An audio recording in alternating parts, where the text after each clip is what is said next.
All right, everyone. So today we have Tim Wong, and we are live from Tim Wong's apartment in San Francisco. All right, man. So I think the easiest way to do this is just introduce yourself. Okay, cool. Thanks for having me on the show, Craig. My name is Tim Huang. I'm a global public policy lead on AI and machine learning for Google. And so what do you do for your job?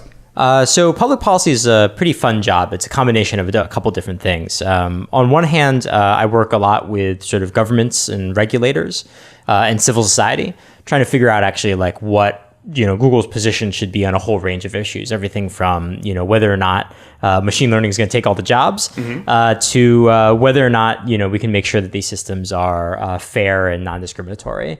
And then internally, I work with product teams and researchers to kind of keep them apprised of what's happening on the political scene worldwide. Okay.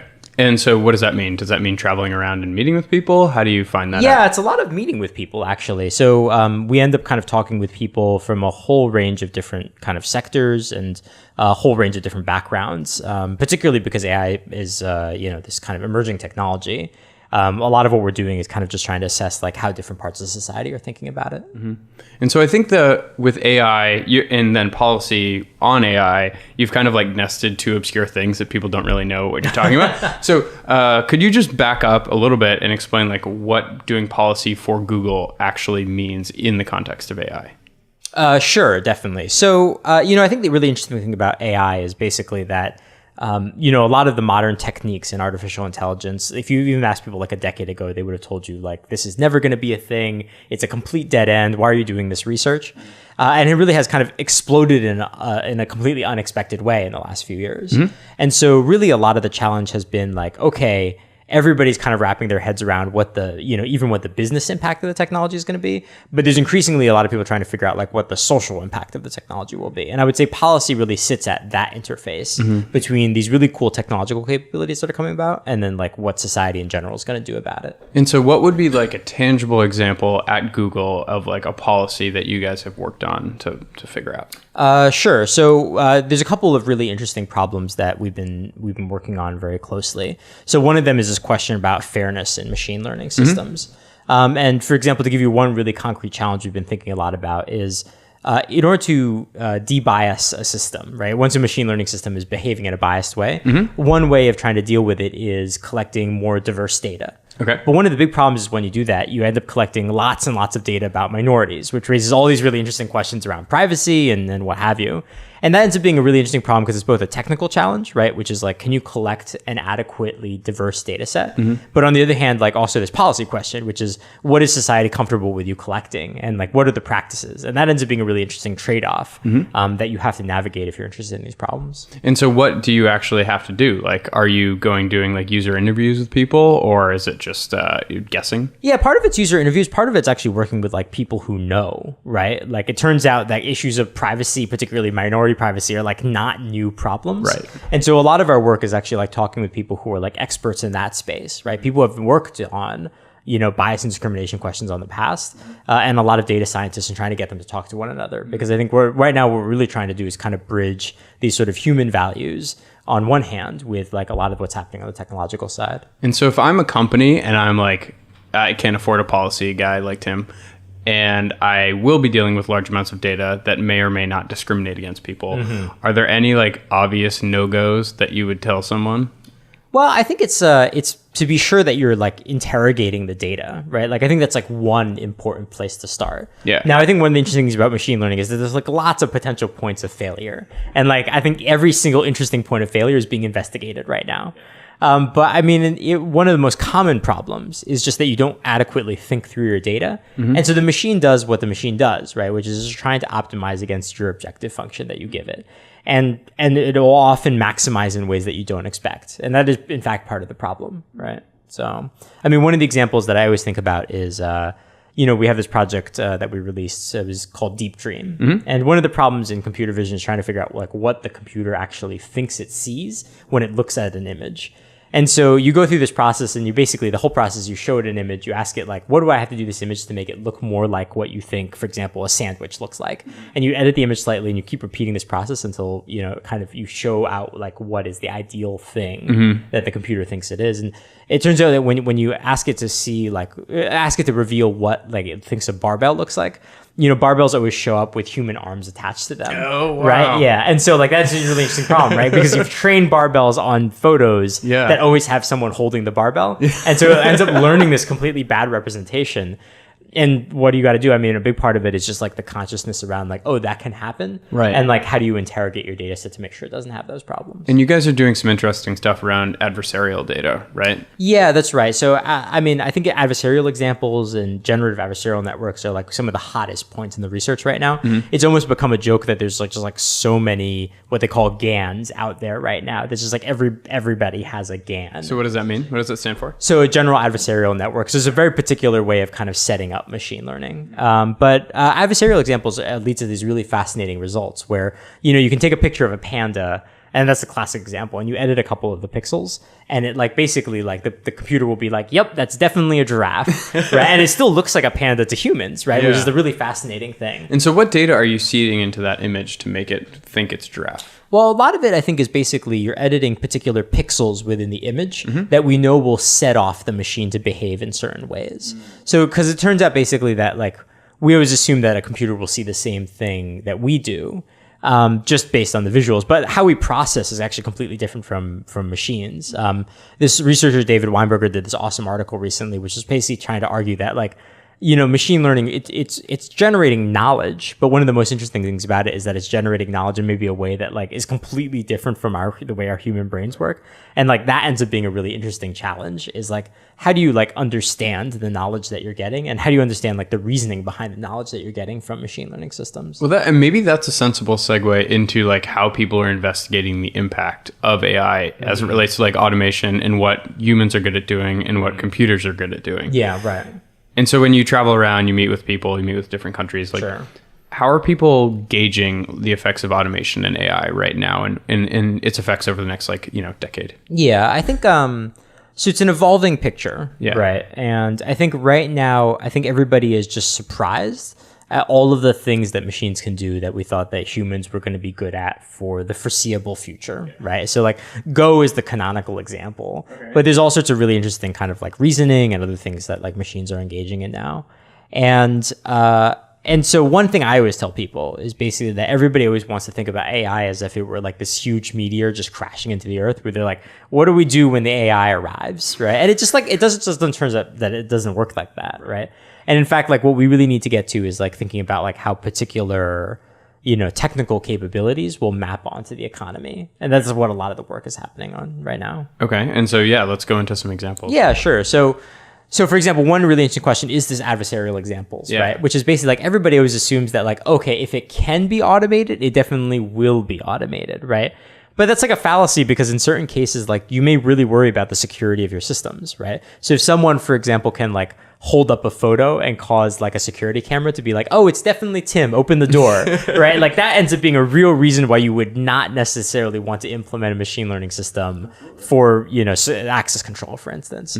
And so that's actually really interesting, because that means that if we don't solve that research problem, that means that we will be limited in the kind of domains that machine learning enters into. And I think that's what we're really interested in right now, is like, what are these kind of gateway research questions that if we got through would like totally change the nature of like who, when, and why someone would implement this stuff. And so are those things collecting the interest and like the momentum of the research community? Because like, I can see a certain direction where it becomes incredibly product focused, right? Where I'm a researcher, I'm incredibly talented.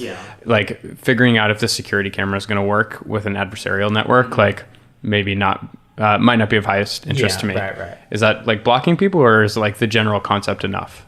I mean, I think right now it's a little bit unevenly divided, right? It turns out that like research interest is not necessarily like policy relevant interest, right? And so in some cases they're overlapping, right? So I think there's a lot of interest in adversarial examples. There's a lot of interest in like what are attacks essentially that you can put onto these machines to get them to behave in ways that you don't expect. That seems to be a place where like security, which is like very much a policy interest, will map on quite nicely to security as like a research interest. Okay. But for example, things like fairness, right? Like I was talking to a machine learning researcher the other day who was basically like, look, I could not in good faith advise a grad student to work on machine learning fairness issues because it's just not considered a serious problem in the field, right? And like that's just like that has less to do with like the field and more like the norms of the field, right? And that ends up being a big issue, right? We don't have coverage on certain types of things, and in practice may actually really limit like where these technologies are implemented. Well, I think it's a material issue right now. Like there's a gap between product understanding and like actual deep research. Yeah, that's right. And I say this to a lot of people, like, you know, everybody's always like, so what skills do we need to teach people in the future because of machine learning? And I think like one enormous skill will be like domain knowledge, because like coming up with like a technical capability is just like one part of this huge picture, right? Which is just like, okay, so then like how do we actually introduce automation in a way that like makes sense to people? And like that's like a huge task. And so I don't know, my personal prediction is that like interface and like how we effectively collaborate with machines, particularly with these two new types of models, like how that effectively done is still a big open question, and will seem to be increasingly in higher demand as you suddenly have access to these capabilities, right? So what I've been wondering then is like, does, for example, like, you know, TensorFlow or, you know, any one of like the machine learning APIs, does that become the new AWS for products, or do people have to build their own to create like a defensible company? I mean, I think there's still like, so, I mean, like cloud services will have the same impact on the economy that they always have, right? And I think this is one interesting thing is all these companies are now competing for offering cloud ML services. Yeah. And the upshot of that basically is that the like amount of like, you don't need a PhD in machine learning to get all the benefits from machine learning. Right. And I think that will shape the space for sure. Okay, Yeah. Cool. So then what are the other areas, like aside from the first one we talked about, for automation and work? Like where are other people interested right now? Well, so I think the other thing we're really interested in, and I'm really interested in, is kind of like, is it possible to pull off machine learning with less and less data, right? And so, you know, there's a couple examples of that, but one of them is like one-shot learning, right? Where people are basically working on the ability to teach machines with like a much smaller number of examples. Now, that actually has a really big impact on the game, because that means that you can implement machine learning effectively in situations where it's like really expensive to collect lots of data. There's also one really cool interface between VR and AI that's happening right now, where the whole idea is like, there's a project called Universe from OpenAI and another project called DeepMind Lab, which basically like, imagine you need to teach a robot to get through a maze.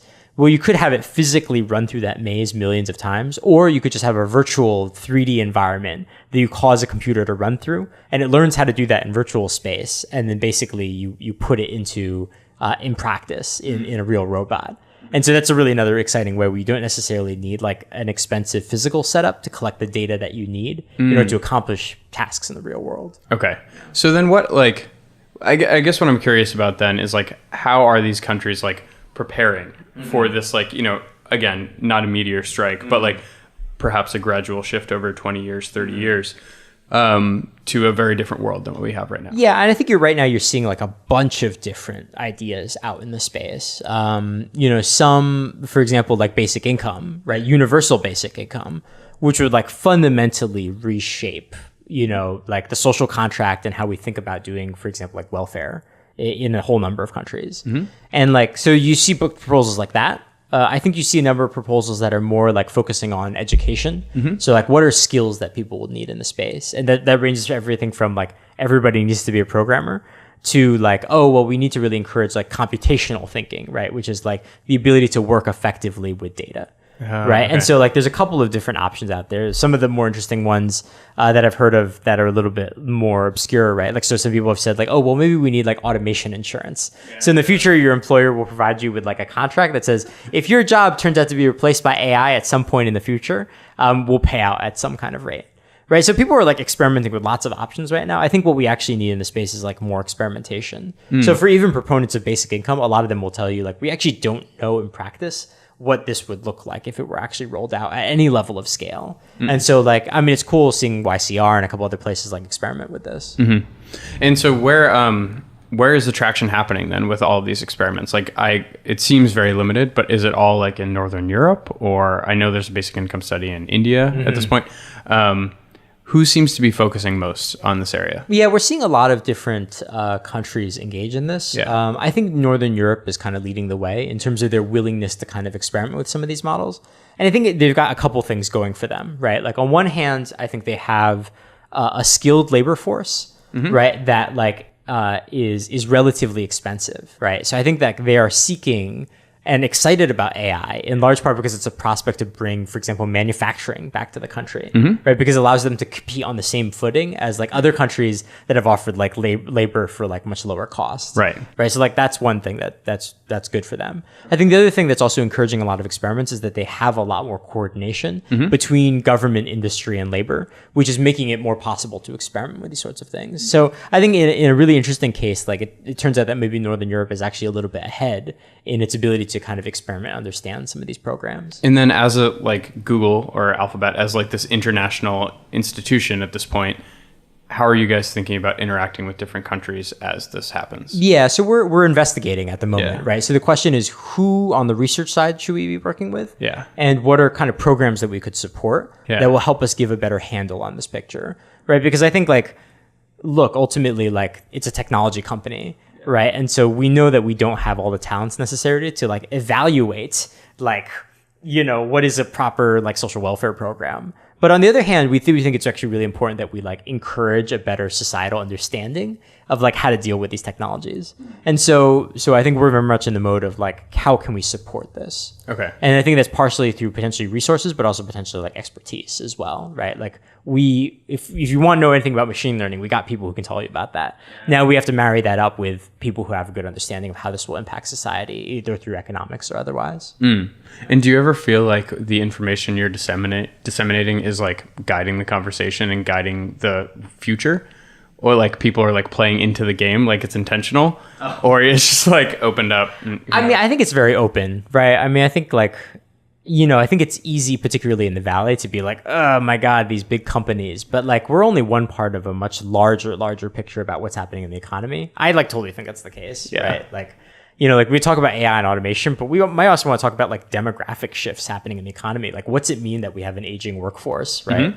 Or like, what's it mean that we have like falling workforce participation in the United States, right? Like, those are actually trends that are almost as large as like what someone comes up with a lab and presents at a machine learning conference. And so like, I think it's actually really important that like we look at this all in a bigger perspective. Okay. And so what do you guys do to like keep that in mind? I imagine you just have like a whole policy team to manage that sort of thing? Kind of what we're responsible for is like keeping track of a lot of this stuff. Okay. Right? And like getting a better understanding of like who is researching in the space. Because as I said, you know, like I think we're still really early on in this technology, right? Like, again, if you had asked someone 10 years ago whether or not neural nets were going to be a thing, they'd be like, I don't know, it probably wouldn't work, right? But like, if we're at a phase right now where like suddenly it has become technically real, I think now that understanding is just starting to percolate out to a bunch of other fields who are like, okay, well, I guess now we've got to assess what's going on. And so do you see companies and organizations and countries like locking their gates because they're scared, because it feels new? Like it's obviously massively hyped, but there's also some reality behind it. Has there been a negative reaction? Yeah, I wouldn't say so. I mean, I think by and large, what we're seeing is that a lot of governments are just really curious. They actually want a better understanding of what's going on. Okay. So in many cases, I think what we're seeing is like people asking, you know, like what is happening in the technology. Okay. So I think, you know, the phase of what to do about it is still on its way. Right. So you like give them, you know, the PowerPoint deck and they're like, oh, okay, I kind of get how this works. And then they go home, you know, whatever, to like Japan, and they're like, okay. Do they think about it? That's how it works? Yeah, I think so. I mean, this is how government progresses, right? Is like, I think like they ask questions, they get information, and then there's like a long process of figuring out what you do around it. Right. But I mean, that isn't to say like there isn't like laws and other regulations being passed that have relevance for machine learning, right? So one of the most interesting aspects of the GDPR, which is a new privacy regulation in Europe, is the potential for this, what they call kind of a right to explanation. So the idea is for certain kinds of automated decision making, it might be so significant as to require or give citizens the right for that system to be able to produce some kind of human understandable explanation for what it's doing. And like that raises all sorts of interesting challenges about like how you actually pull that off. And so like I would say that I don't want to make it sound like no governments are taking action, But I think like that's the beginning part of it, right? Like, and I think like by and large, the stance of most governments have been to like understand what's going on. So. Do you think someone's doing it particularly well now? Yeah, I mean, I was really excited by some of the stuff happening out of the UK.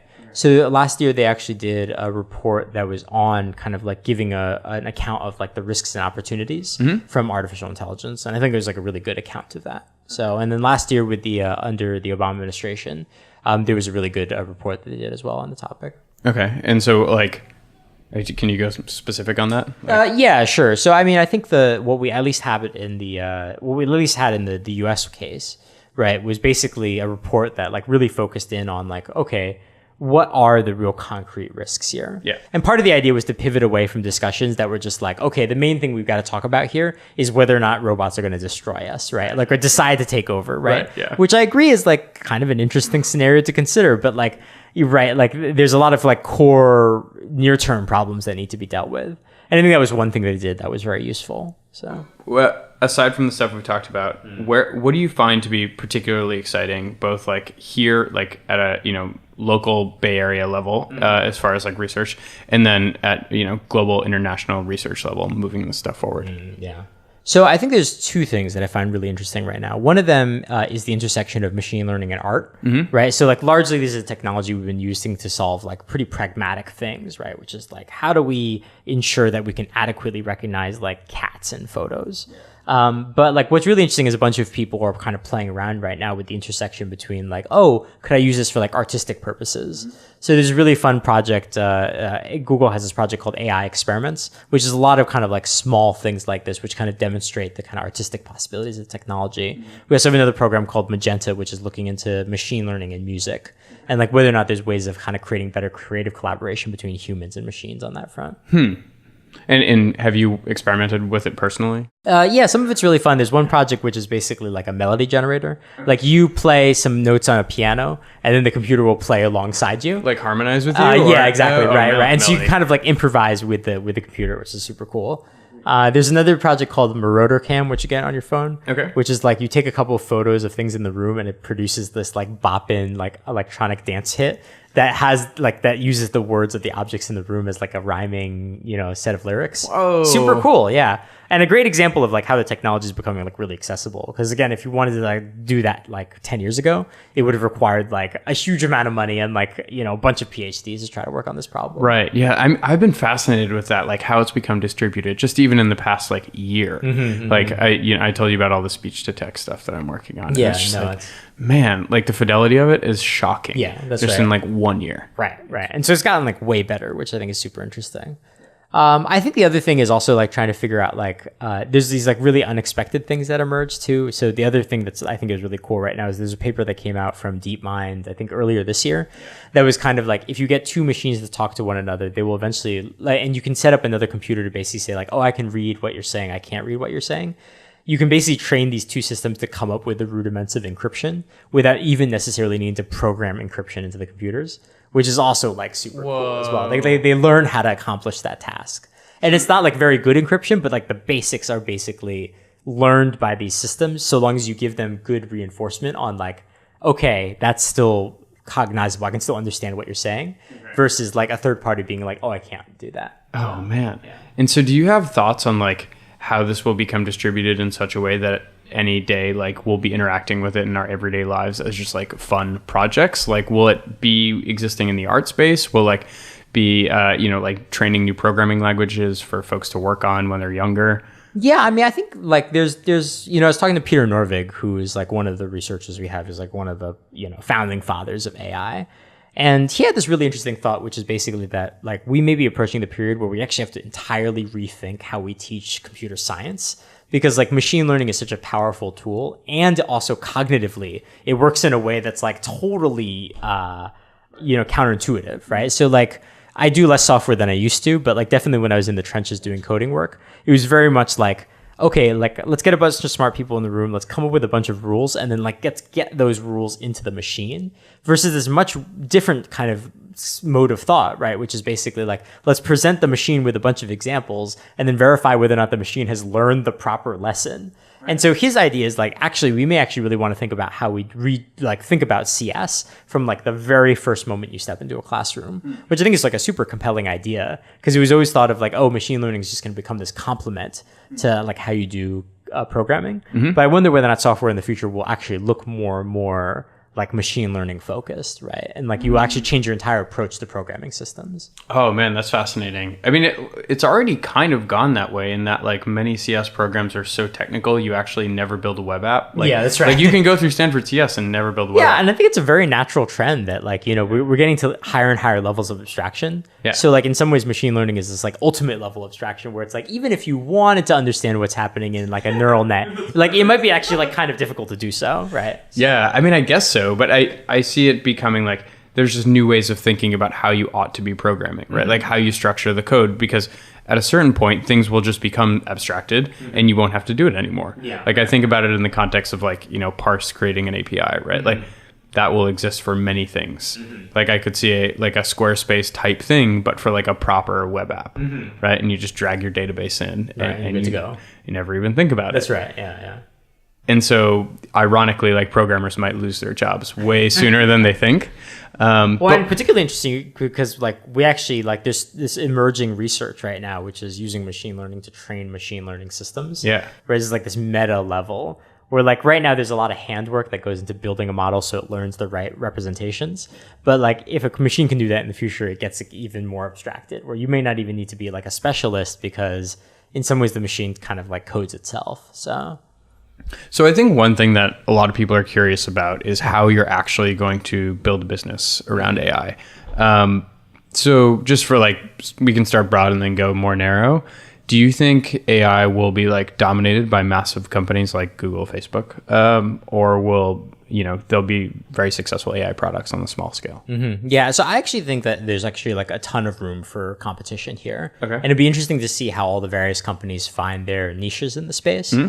I think there's two really interesting trends right now, right? I think one of them is the emergence of like cloud platforms, right? Where basically all the companies have said like there's a long tail of uses that we would never be able to like take advantage of, but we may be able to like provide the services that like power those services, right? And so like, for example, Google is offering like Cloud ML right now. And I think it's a really interesting development in the space, which I think creates a lot of opportunity.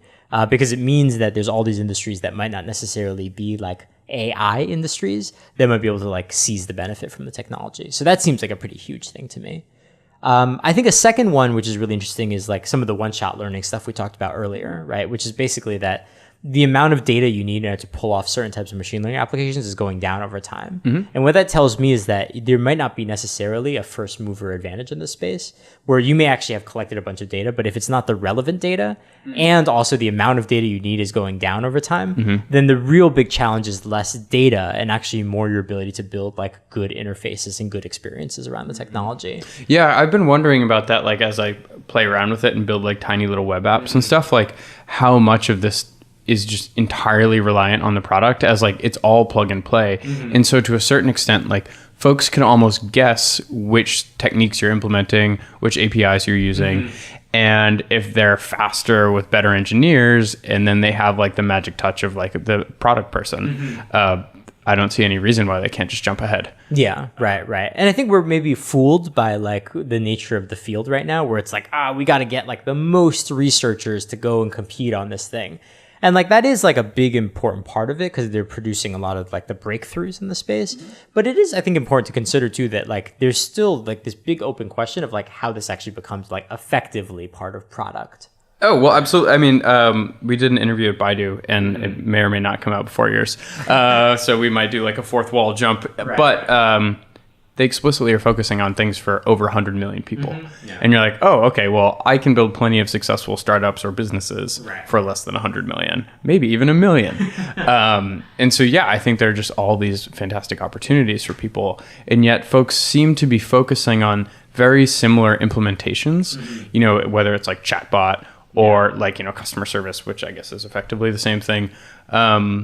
Why do you think that is? Is it they just like follow what seems to be like the market leader, or are these like the most obvious? Yeah, I think people are also still trying to figure it out, right? Like, and I think we can't avoid like that AI is like a technology, but AI is also like a position. It's a marketing position, right? Which is, I think, is actually like a really key part of the picture, right? It's like, why do we think about like Siri or like the Google Assistant as like AIs, but we don't necessarily think about like the Facebook newsfeed as an AI, right? Like these are all systems that are all powered by machine learning, right? But there's something about like its representation as like, oh yeah, this is a machine that talks to you, right? That like makes our brain snap immediately to like pop culture, equals AI, right? And I think that ends up being a really big part of it too, is that there's a lot of incentives to like correspond to what we think of as AI, even though like some of the most powerful AI applications may not even come in the form of like a personified, personality. Well, I think that's a super interesting angle. It's like out here, seemingly, it makes sense to like raise your money as like an AI business. Right. But like when you look at Facebook, right? Facebook, if you log in, doesn't say AI anywhere. And clearly they have a lot of people using it. So I wonder if it is like a massive positioning thing that many companies do end up missing, because you just have to get like the nerdy people interested in it to sell it, to raise the money if you're going to do venture backed or whatever. But then your end user is like, why am I paying all this money for this like chatbot? That's just like this thing. I mean, like for example, yeah, if you want to talk about like one of the most critical applications of machine learning to date, it's like spam filters, right? Like spam is like this incredibly huge systemic problem on the internet. It is like largely contended with by machine learning right now. Like that's like largely the tools that we use to deal with it. And like that's like an application that we never think about, right? Like so, with many technologies, the most important applications will be some of the least visible. So what are you excited about? What are you going to build? What are you going to build with AI? In space. Yeah. I got to think about it some more. I mean, I'm really interested in these kind of like small scale machine learning projects. I think we might have talked about it earlier, but like we had this really crazy story where it turned out that there was this cucumber farm in Japan that was using machine learning to build like a really cheap machine learning like robot that would sort cucumbers, because it turns out like cucumber sorting is a really big problem in the machine in the cucumber farming space, right? And that was basically just trained using like 3,000 or 4,000 like photos of cucumbers, and that was sufficient to train a model to do like a pretty good job at like sorting cucumbers. And like, so like, I'm really interested in this kind of like artisanal machine learning where like, it's like, what are these kind of like very specific daily problems that I have? And it's a good way of, I think, wrapping my head around like, okay, what are actually going to be like the practical uses, not necessarily like the like Cadillac uses that I think we're seeing right now, which are like the demonstration uses of the technology. And then you can open up like Tim's General Store online. Yeah, that's and people like download like Tim's Cucumber app. Right. So, like, I cracked my iPhone earlier and was getting it fixed this morning. And the guy had an entire box of assorted iPhone screws from literally like an iPhone, iPhone 1 to an iPhone 7 now. Oh, wow. And these are just like, he's got like a side hustle buying and selling iPhones that are like broken online, and if they're totally damaged, he just like strips all the components. But he spent like half an hour like trying to figure out what screw would fit. So like there you go, you can like use like Tim's screw identifier. Right. Like it's super handy stuff. Yeah, and I think it will be like just a lot of small things like that. And what's particularly interesting is like, going back to a little bit what we were talking about earlier, like what is the cost of solving a problem through machine learning? Right. And what is the cost of solving a problem through like traditional coding? Right. And that's actually maybe one way of thinking about the problem, right? Like, for example, for computer vision, right? Like now the economies are way in favor of machine learning. It's just way easier to design an effective machine learning image recognition system with ML than it is with like traditional kind of coding techniques. And I think that's actually one really interesting way of thinking about it, is for a given task, how long until machine learning is like the preferred way of solving this problem with the computer. It totally makes sense as like new kinds of entrepreneurs pop up in these like very small niche things that are essentially like one developer projects that previously like might have even seemed like way too laborious to spend your time engineering. Like you're never going to pay someone to do it. You're not going to do it yourself. But, you start plugging into like these cloud ML things and all of a sudden you have this app. Right. As far as distribution, I don't know, like I've heard more and more people talking about like localizing certain things to the device, which makes them amazing. Yeah. Have you experimented with that yet? Yeah, so we're actually working on a little bit of research around that. I haven't played around with it myself, but for example, there's a couple papers around what they call federated learning, where we're just exactly working on this premise, which is the bet is, okay, well, what happens in a future where the edges of our network, like the phones, like have way more powerful processing power?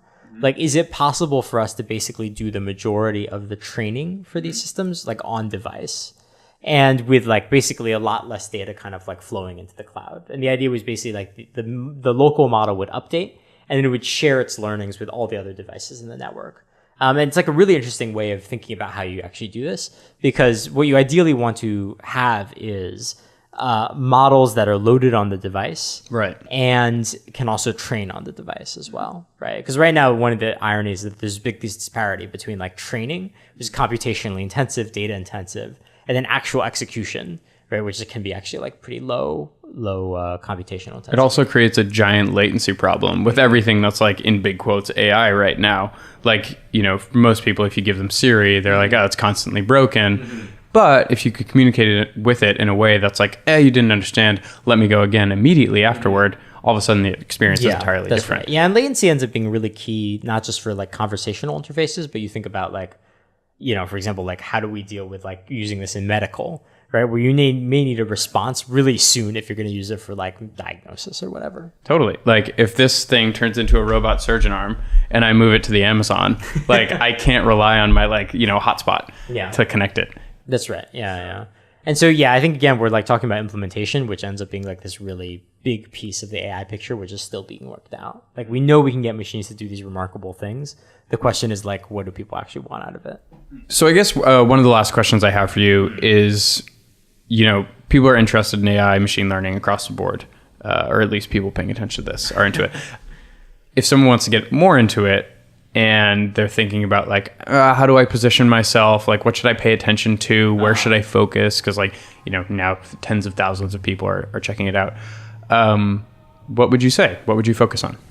So I think there's two really interesting problems in the space right now that like desperately need more people to get involved in, and more people to kind of like organize events around. Okay. So one of them is, I think, this like security thing, right? Where like in the traditional computer security space, we've got like events like Capture the Flag, where people can kind of like show their mettle in their ability to kind of like secure and compromise systems. I actually think we really need that in the machine learning space. And I'd be really excited to see that, which is like, so imagine a game where like you have to train a machine learning model on a set of data, and then people will take turns trying to like get past your computer vision system, for instance, which I think would be super cool to do. And I think like that's one big piece of it that I think would be really cool for people to work on. I think the second thing that's about to be in really strong demand is thinking about the visual dimension of this, right? Which is like, happens on a couple levels. That's both like the interface of how you work with machine learning systems, but also just like visually how you represent a neural net. Like if you've read the technical papers, one of the things that you'll see is just like, that it's like largely written by machine learning experts. And so like, they don't really have a good sense of like, how do you visually portray what a neural net is doing? And that stuff ends up being incredibly important for people to like both understand the technology, and also be able to like use it effectively. And so I think that's another thing that's about to come on the way, is like basically a really high demand for people who understand this research and could give it good voice in terms of like representing it visually. And then if someone isn't into machine learning yet, what would you recommend they read, study, watch? What should they check out? So, I mean, I think it's really nice because we're now living in a world where there's a lot more resources for how to learn about machine learning.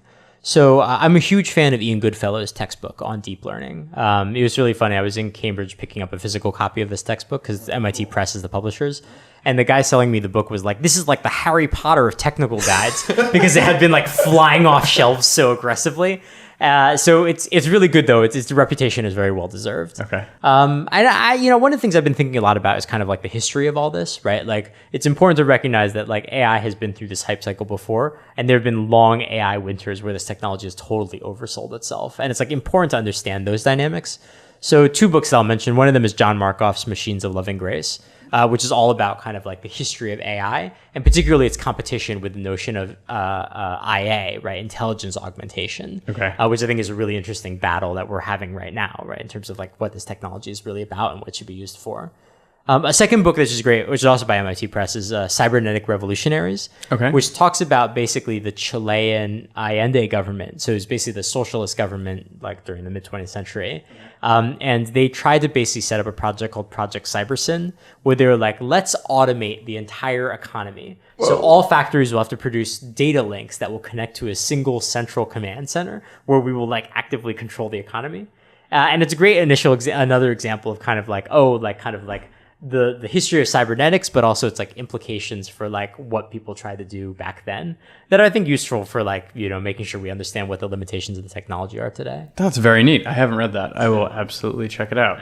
Yeah. Cool, man. So if anyone wants to follow you online, where do they go? Oh, sure. I'm on my website is at timhwang, timhwang.org. I'm not the Korean pop star of the same name. And I'm also on Twitter at Tim Hwang, so at TIMHWANG. Very cool. All right. Thanks, dude. Yeah. Thanks for having me, Craig.